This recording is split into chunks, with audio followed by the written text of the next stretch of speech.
But agape is a verb, and that's the kind of love that you treat people with respect and dignity, regardless of how you feel about them. It has nothing to do with feelings, it's behavior. And that's a really important thing to understand. So when we say love the verb, we mean a behavior of how you treat people. Welcome to the Weekly Leadership Experience, a place for leaders to get inspired, be challenged, and grow. I am your host, Rashad Oberlander. Let's get started.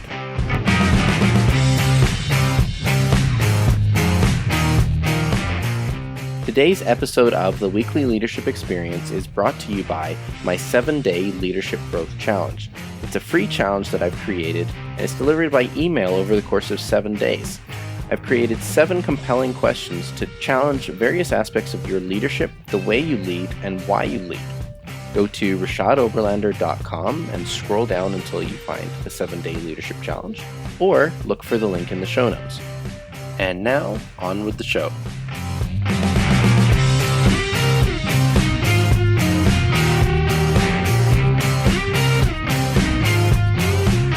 Hello, leaders, and welcome to this week's show. I'm joined today by Joel Manby, who, drawing on his 25 plus years of experience as CEO of major corporations, has written the book LoveWorks, detailing how to integrate love the verb into the leadership ethos and philosophy of any organization. This servant leadership approach has been systematically proven to transform organizations through lower turnover, higher employee engagement, more satisfied customers, and stronger profits. LoveWorks has sold over 100,000 copies and has been re-released in an expanded and updated version. Previously, Joel was the President, Chief Executive Officer, and Director of SeaWorld Parks and Entertainment, and for over a decade he served as the President and CEO of Hershend Enterprises, which managed internationally respected brands such as the Harlem Globetrotters and Dolly Parton's Dolly World theme park and chain of dinner theaters. Prior to joining Hershend Enterprises, Joel spent 20 years in the auto industry and served as CEO of Saab Automobile during Saab's U.S. turnaround. Currently, Joel consults and speaks on LoveWorks and the leadership lessons drawn from his career. He is also the non-executive chairman of Orange, a nonprofit organization dedicated to the development and distribution of youth curriculum and leadership training to over 9,000 churches in 40-plus countries. Joel, welcome to the Weekly Leadership Experience. Hey, well, thanks for having me, Rashad. I'm very, very excited to be part of your program. Thanks for having me. It's my pleasure. And, I've been kind of studying and researching you and your book and material a little bit. And I guess the more I read, the more excited I got for the conversation. So well, that's good. It's great. I'm glad it wasn't the opposite. No, listen, you seem like a very interesting guy. Matter of fact, I'd love to start off by just saying, you had a pretty successful career, and I'd love for you to tell us a little bit about it. You were made CEO of Saab USA at age 36, which is young for a CEO. What has been the key ingredient in your career success? Well, you're right. I was very fortunate to get the CEO job within the General Motors system, a huge company, largest automotive company in the world. To get a job at that level that young, I was very fortunate, and there were a lot of breaks along the way. Part of it was because I was very senior at Saturn, and Saturn had a marginal car, but incredible distribution network, credible dealers, credible marketing. And Saab was the opposite. It had a fantastic car, but lousy marketing, lousy dealers. And I was on the marketing and dealer side from Saturn. So they wanted my expertise. And that was one of the biggest breaks I've ever gotten. And I will tell you the reason, I think, to answer your question, what was the key trait? I have always shown up and worked really, really hard. And I know that sounds cliche. My father was very poor growing up. He was a failed entrepreneur, but he worked constantly. And I think the role modeling I had was to work extremely hard. No one ever outworked me. I wasn't always the smartest person in the room, but I also knew that I could outwork people and really try to figure things out. But also, I think the second trait is from a very young age, even when I was in 7th grade, 8th grade, my counselors would tell me this.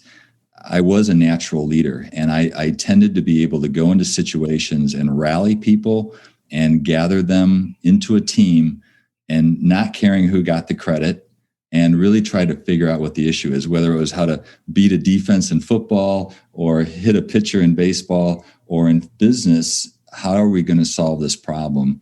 I've always been very good at getting to the heart of the issue quickly, and then through hard work, getting the team together and rallying to achieve a purpose. And for all of your listeners, I think you can become a leader. There's no doubt about it. But I also think some of us just have natural leadership instincts that we feel at home when we're leading other people. And I would say that's probably the biggest thing that made a difference for me. And I mean, I think both are important qualities. Like, I mean, there's nothing wrong with saying that you work hard. I don't think so. Cliche or not, that's a fact, right? And I mean, the person that puts in the time. I mean, if you look at someone like Malcolm Gladwell, and he talks about becoming a master or an expert in something takes about 10,000 hours. Well, if you put the 10,000 hours in faster than the other guy, it's kind of like, well, you're there you go, right? Faster. Yeah. Right. Yeah. He wrote we were talking about the Beatles before we started. Their time playing in Germany, almost 20 hours a day for 3 years. They played more music in 3 years in Germany than most artists play in 10 to 20 years. And they just got that good that fast. So it's, you have to have natural ability. There's no doubt about it. But like you said, working hard gets you there faster. Yeah, for sure. Well, thank you for sharing that. Moving on to a little bit more about, what you talk about and kind of your main body of work, I guess. And you wrote a book about your leadership and career experience, and it's called LoveWorks. First of all, what made you want to write this book? Mm-hmm. Rashad, I still wouldn't consider myself an author. I'm a business leader. I never set out wanting to be an author or write a book. It's going to take a few minutes for me to answer your question, but I think it's important context for your listeners.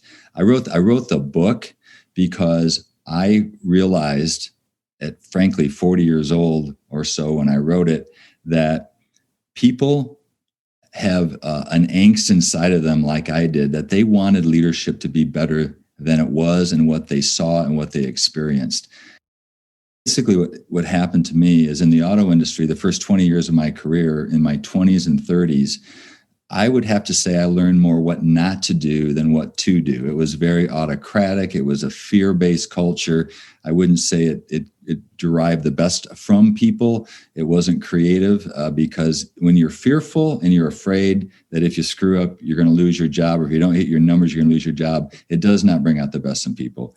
And so all through that period, Rashad, I felt like, all right, there has to be a better way. This is not the way I think great leadership should be. And I had this angst in my soul.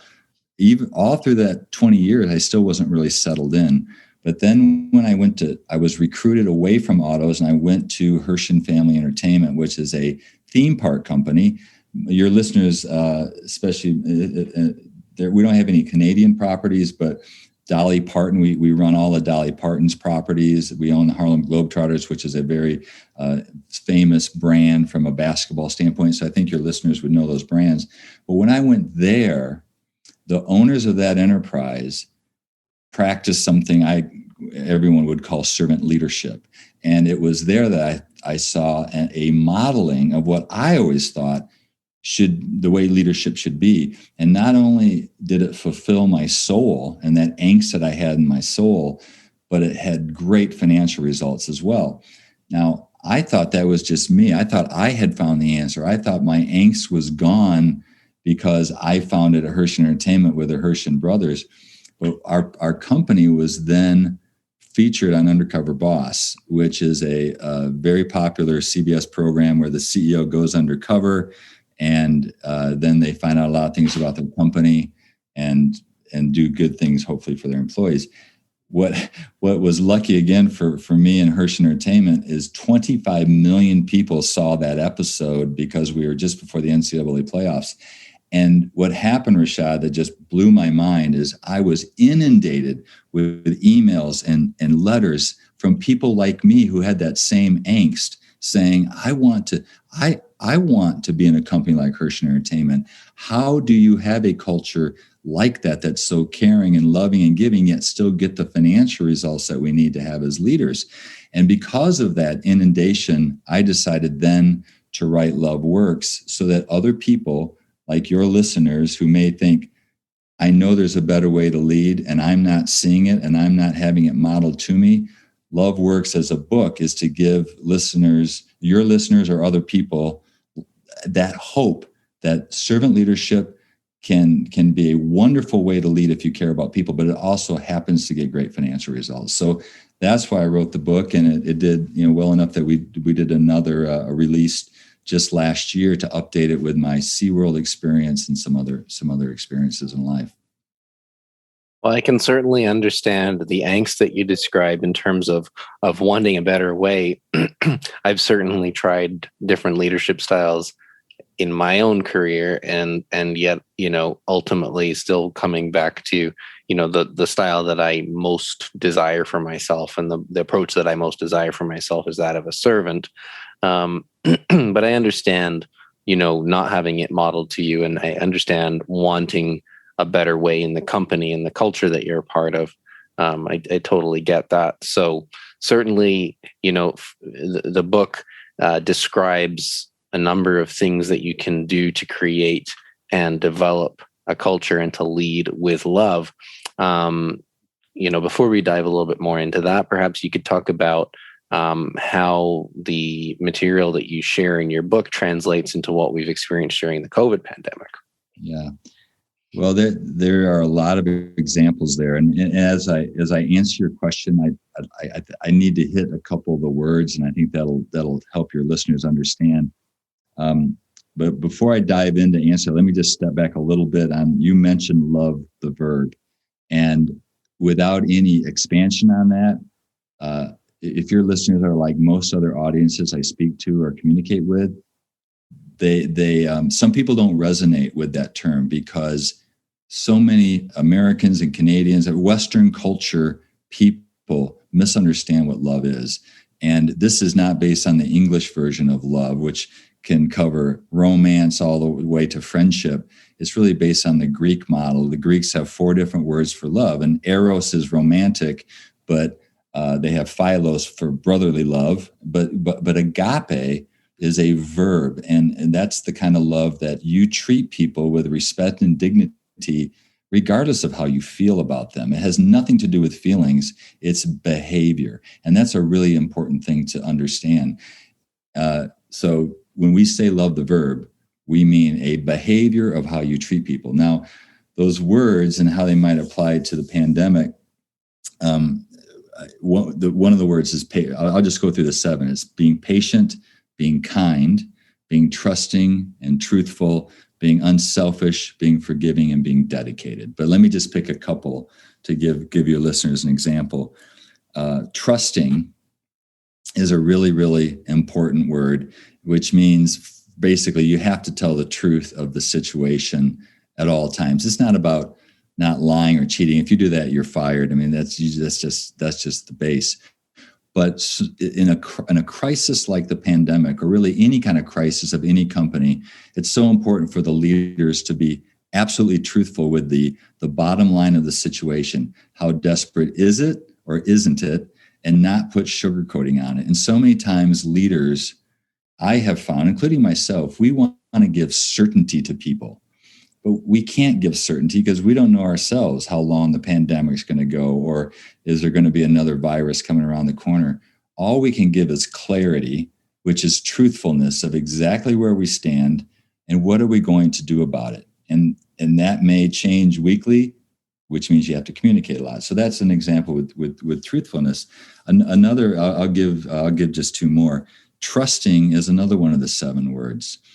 And if you ask me what's the one word I see leaders mess up on the most, trusting would be one of 2, because most entrepreneurs, most leaders aren't used to delegating and giving up control and authority. And so they don't really trust their employees or their team to do their job.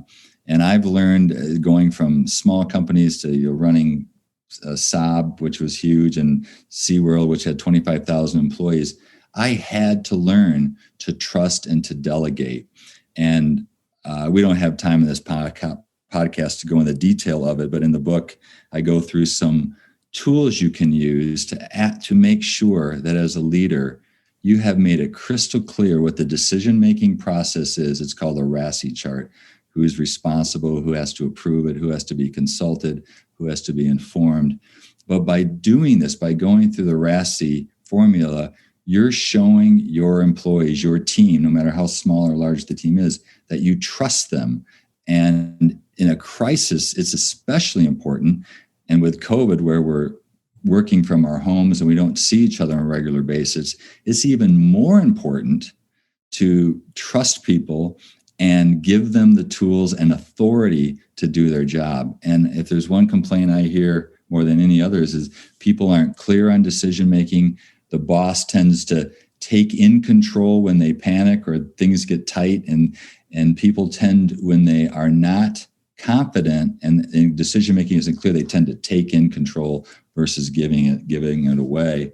And I think the last word I'd bring up of the 7 is in regards to the COVID crisis. One of the words that I talk about in LoveWorks is forgiveness. And it's not a word you hear in business very often, but it is an incredibly important word because we all make mistakes, and we have to forgive people. We have to give them second chances. And in the crisis, I think the biggest people or person we have to forgive is ourselves, because it's a very difficult time to lead. People are stressed out. They're tired.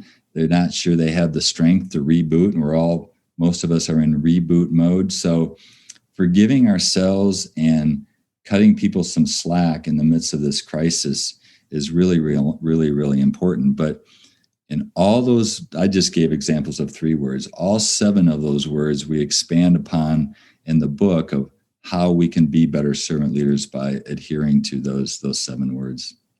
I mean, I like the words that you chose. The model sounds familiar. If you come from a Judeo-Christian background, you might recognize it from, Paul's letter to the Corinthians when he describes what love is. And I think the distinction that you described as far as the Greek terminology, where agape love that we're talking about here being the behavior and what your disposition is towards other people is a very important distinction to understand in the context of this in the business environment. So I appreciate what you just said. And I think you've covered kind of a little bit about kind of what we were talking about just on the last question, as well as what we are experiencing in the pandemic. So obviously this translates well into kind of leadership in general, but also leading during crisis. Of course, we've been in a crisis for, the better part of 2 years now. But what does leading with love look like in our daily practice? Well, I want to hit on what you just said a minute ago about where the words came from, because I'm glad you talked about that. Our owners were believers. They were they were Christians, so they wanted something that matched their value set.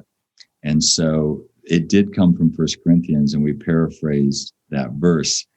But I would also say to all your listeners who are believers, it fits perfectly with that set of values. However, I would say anyone who just cares about other people, that servant leadership is the answer. And that's true for, I think, 99% of human beings. Unfortunately, we have some human beings that only care about themselves. But from my experience, that's not generally the case. They want to be part of a team. They want to help their fellow man out.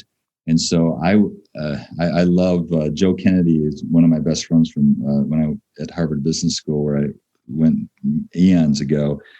He ran Pandora Radio, and he said to me, LoveWorks is a must read for leaders who care, because if you care about people, regardless of your faith, you're going to want to lead this way.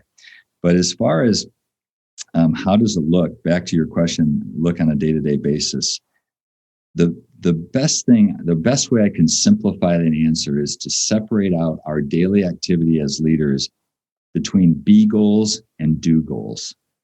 And do goals are the financial results. It's what every leader listening to this podcast, or frankly, anything we do on a day-to-day basis in Western culture, we all have do goals. We have to get certain things done.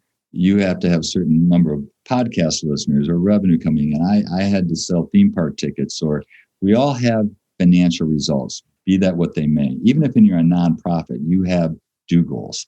And in traditional leadership positions, 99% of the conversation, or call it 90, not to exaggerate, are driven or encapsulated around the be goals. I'm sorry, the do goals. That's all we talk about. That's all we review. That's what we're worried about. Be goals, on the other hand, it's what kind of leader do we want to be? And the servant leadership culture within LoveWorks, and I talk about it much more in the book, is that be goals define the culture. So those 7 words I went through with you, those the paraphrase of agape love, those were our be goals, meaning you were measured on those values and you were asked to adhere to those values. So not only did you have to hit your do goal numbers, you had to behave consistently with the be goals. So when you say, what does it look like? It looks much more balanced than what most of your listeners are experiencing on a day-to-day basis. And where I see most cultures fail is leaders will put the values up on a wall. It doesn't have to be the 7 words I talked about. Obviously, every company or organization has their own set of values. What will be different in a LoveWorks culture is you will spend just as much time on the be goals as you do on the do goals.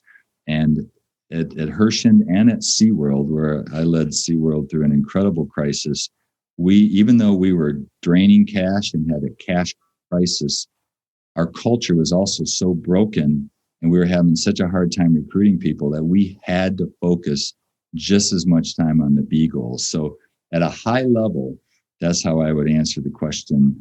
And if you want more detail, we can go more into the individual words. But at a high level, that's how it looks very different from what your listeners are used to. Mm-hmm. Well, yeah. And I mean, I like that you'd kind of make that delineation between be goals and do goals. And they're sort of, one's maybe a little bit more ethereal than the other. The other, be the do goals, as you say.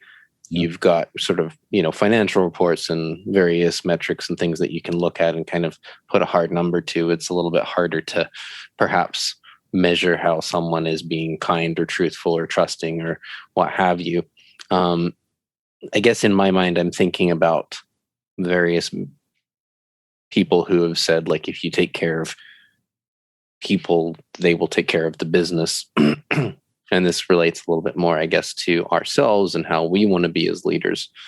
But if you spend time focusing on your leadership and how you are as a leader, do the metrics tend to fall in line. Well, and I agree with that 100%, Rashad. I think, no doubt, people don't care how much you know until they know how much you care, and you got to take care of your people. Where I would push back on that, and what most leaders I hear say is, when you ask them to define their culture, well, what is it that you want out of your leaders? They are very ethereal and they're very loose, and it's therefore, as it goes out in the organization, it becomes less and less consistent. And so I actually, and I know people may not resonate with this comment, but we would take those 7 words.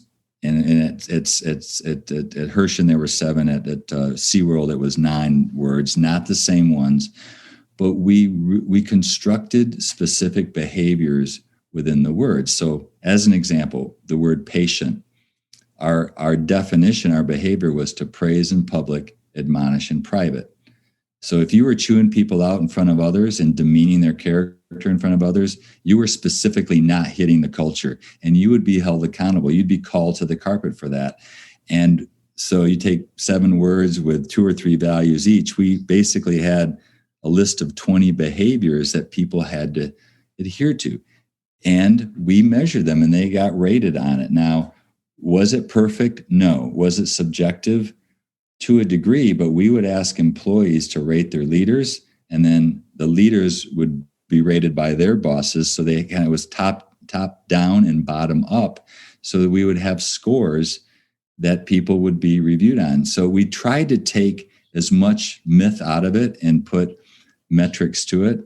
Again, it's not perfect because it is people's judgment, but I usually found that actually the employee tended to rate themselves harder than their employees would rate them. And so we got to a place where it was quite analytical, and we could see where the leadership problems were just from the numbers.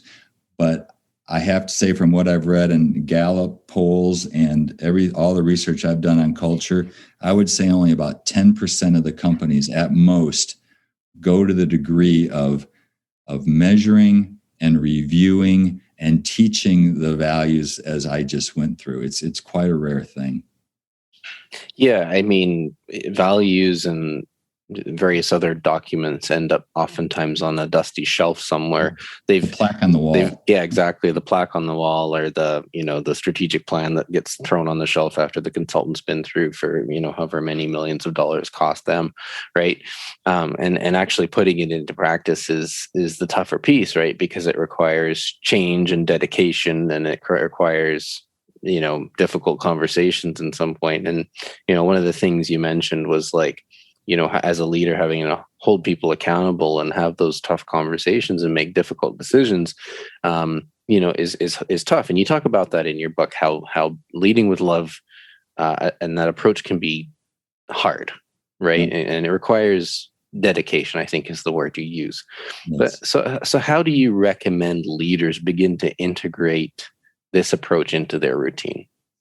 Yes, and I that's a great question. And I'm going to give kind of a high level answer, just 5 steps that your listeners could kind of absorb, but then I'll give a little bit more detail to it, because depending on where they are in the organization, whether it's a 2-person team or they're a 1-person entrepreneur, these all are applicable, even if you're not leading the company.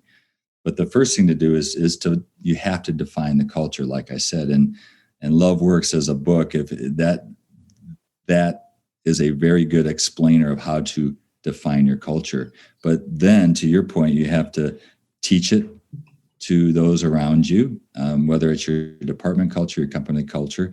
It's important then to measure it. You have to have it measured robustly, like we just talked about, but then reviewing it very consistently, and not just talk about the financial results, but talk about our culture, and look at the people results. Are people leaving, and why? Do we have exit interviews? Why are people leaving? Why do people give us such a lousy employee satisfaction rating?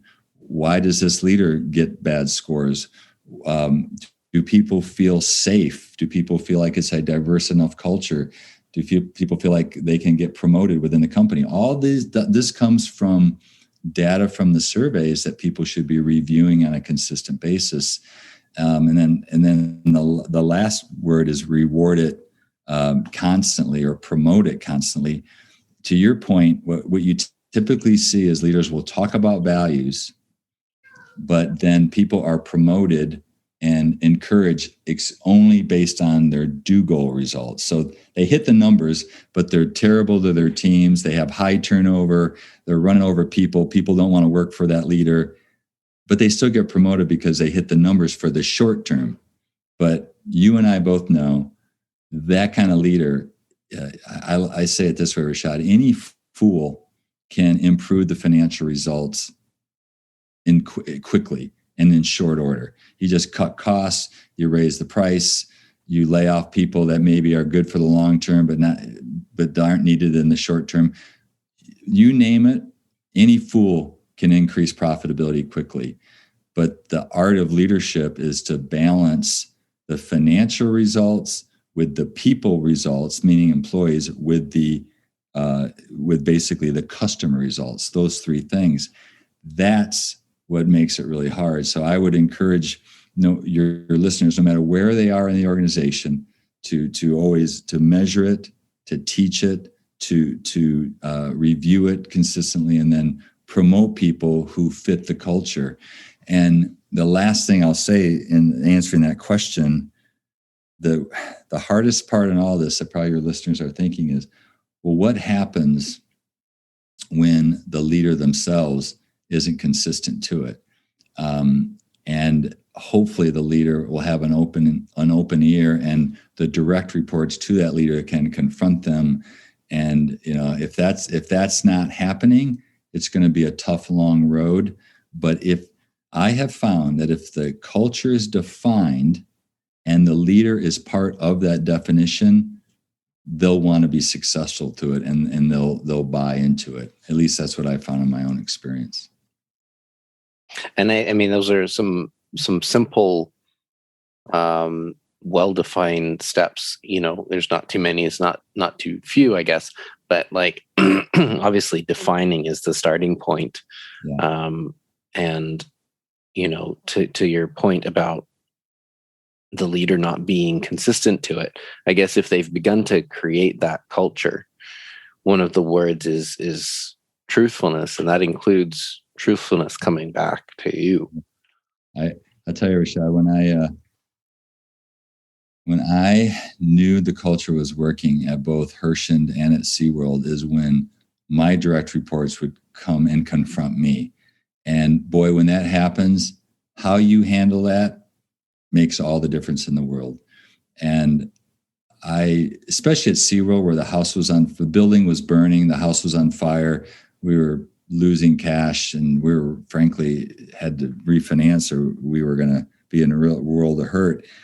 When the building's on fire, things get really tense, and I lost my temper a lot in the heat of the moment. But people would come and confront me on it, and I knew I had to take a chill pill and just learn to breathe before I reacted. And I knew the culture was working that even in a crisis situation. At Hershend, that happened all the time because I actually came from the outside. I came from leading automotive companies to leading a theme park company with no experience, which, by the way, it's not the question you asked, but it's actually an incredibly strong leadership experience for me, because in autos, I was very autocratic because I felt I knew I had come up through the system for 15 years before I became a CEO. At Hershend, I went in as CEO in a business I knew nothing about, and I learned a great deal about asking excellent questions and learning and letting people have more of their job. But in the context of that, I was kind of an outsider, and so I got a lot of feedback about whether or not I was a consistent fit to the culture. At SeaWorld, it was more starting from scratch. But you're right, that's the key. If the leader can be confronted and change, you're golden. If they're not, and your listeners are wondering, what do I do? You have to confront the leader. And if they're not willing to listen, then you have a choice to make. You either take the really tough call, which is going to their superior, like a board member. And that's dangerous. I mean, you have to be willing to leave in that case. But I will also say, when I was at SeaWorld, I probably stayed too long because of some issues I had with the board. If you're not aligned with your leader and they're not listening to your pleas, at some point you have to move on. Mm-hmm. Yeah, that can definitely be a tough call to make, and probably a call that I guess at some point most people face that choice at some point in their career, one way or another, right? Everybody does at some point. I think at some point. For sure. And I guess it's like love for yourself, right? To choose to leave when it's no longer the right place, right? Well, but I'll also say the grass is always greener. And I would implore upon your listeners that, the essence of this conversation is servant leadership does work. The numbers are tremendous, and that they can improve the cultures they're in by doing those 5 steps I talked about. But if it's not working, at some point, people will have to get where their soul is fed, and that their work fits their personal values, or you're just never going to really be happy at work. Very true. Very true. Well, I think that would be kind of, to sum it up, would be the kind of the takeaway from our conversation today, is that love works, right? Love works. Servant leadership, it works. It's more and more, I think, being demonstrated out there in lots of companies, the ones that you've worked for example, as well as many others that are taking care of their people. Maybe they haven't defined it as such, but leading with love, and doing the right thing for their people and for the kind of community at large. And it is working. And it's I think that it's what a lot of humanity is looking for now. I agree with you. I'm actually excited. I think we're heading in a better direction than when I was your age. There weren't many companies that you could look at and model this kind of leadership. But I think in today's world, the millennial generation, or let's say 20 and 30 somethings, demand this of their organization. It's not just about treating employees well. It's about treating the environment well, treating the customer well.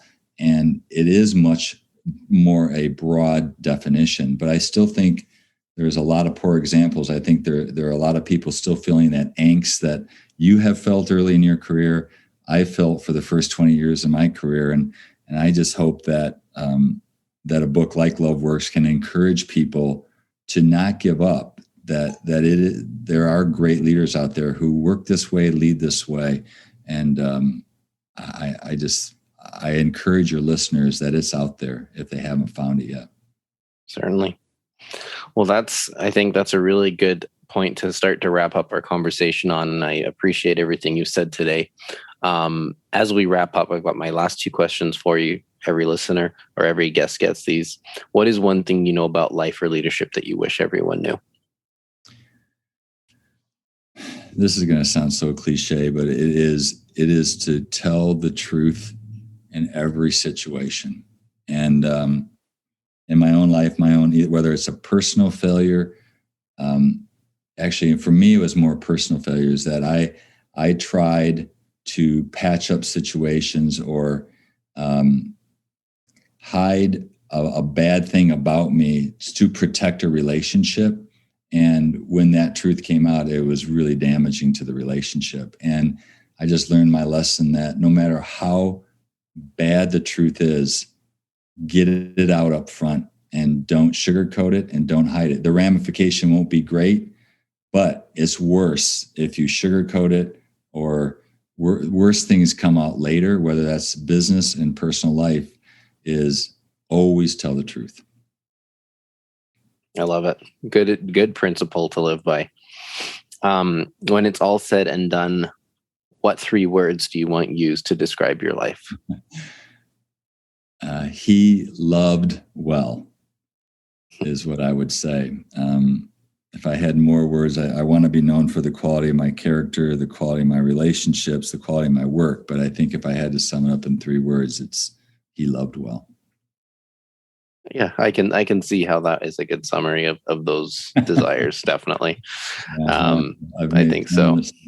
Plenty of mistakes where that hasn't happened. And I have gray hair and you don't. And I've been through a lot more of life than you have, but I would just encourage all you and your listeners that it really is, in the end of the day, about relationships, that no amount of money or success, as the world sometimes defined it, can overcome damaged relationships. And I think that's one area I think our world unfortunately seems to be heading in the wrong direction. I think social media has done a lot to fracture relationships and cause kind of a hatred, or at least a negativity towards people we don't know, that I don't think's a positive direction at all. We need more humanity and humility. And I think we are finding it with our work, but I think we're not finding it in social media and how we interact with strangers.